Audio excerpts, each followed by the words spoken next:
পর্যটক প্রিয় দৌলত খানবাসী, আমরা আপনাদেরকে দেখাচ্ছি দৌলত খান ফিশারিজ গার্ড তথা মাছ গার্ড এবং দৌলত খাঁর মানুষের জীবনযাত্রা নিয়ে আমরা ভিডিও করছি।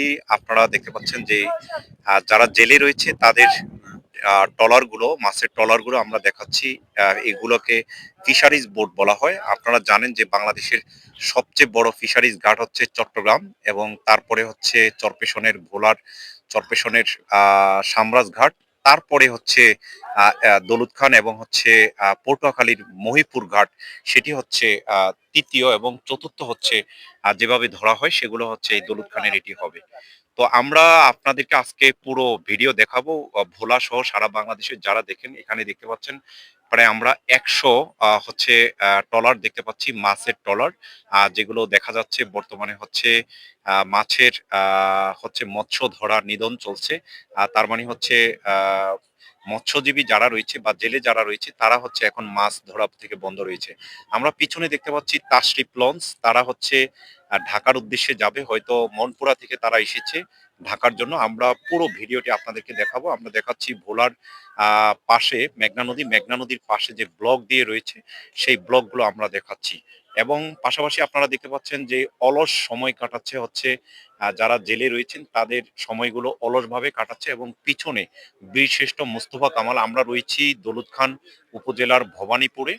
বিশিষ্ট মোস্তফা কামাল যে ইকো পার্ক, সেখানে দেখেছিলাম হাজার হাজার পর্যটক তারা এসেছেন নদীতে দেখার জন্য। নদীর সাথে হচ্ছে তাদের যে সম্পর্ক, আসলে ভোলার মানুষ মানে হচ্ছে দ্বীপ জেলার মানুষ, তারা সবাই হচ্ছে নদীর সাথে সম্পৃক্ত। তবে এটি সত্য যে ভোলার মধ্যে যারা ভিতরে থাকে তারা জানেই না এখানে যে এত বড় একটি বিশাল হচ্ছে নদী রয়েছেন।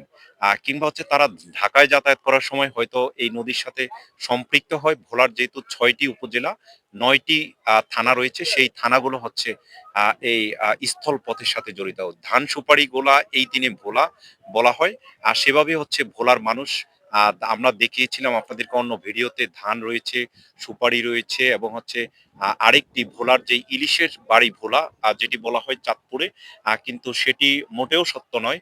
আসলে ইলিশের বাড়ি বা ইলিশের সাম্রাজ্য বা ইলিশের পৃথিবী বাংলাদেশের, সেটি ভোলার ভোলাকেই বলা হবে। কারণ হচ্ছে ভোলার চারপাশে 3 পাশে নদী, এক পাশে সাগর, এবং এখানের 5 ভাগের 2 ভাগ মানুষ হচ্ছে এই মৎস্যের সাথে বা মাছের সাথে জড়িত, এবং তারা হচ্ছে সেই মৎস্য সংগ্রহ করে থাকেন।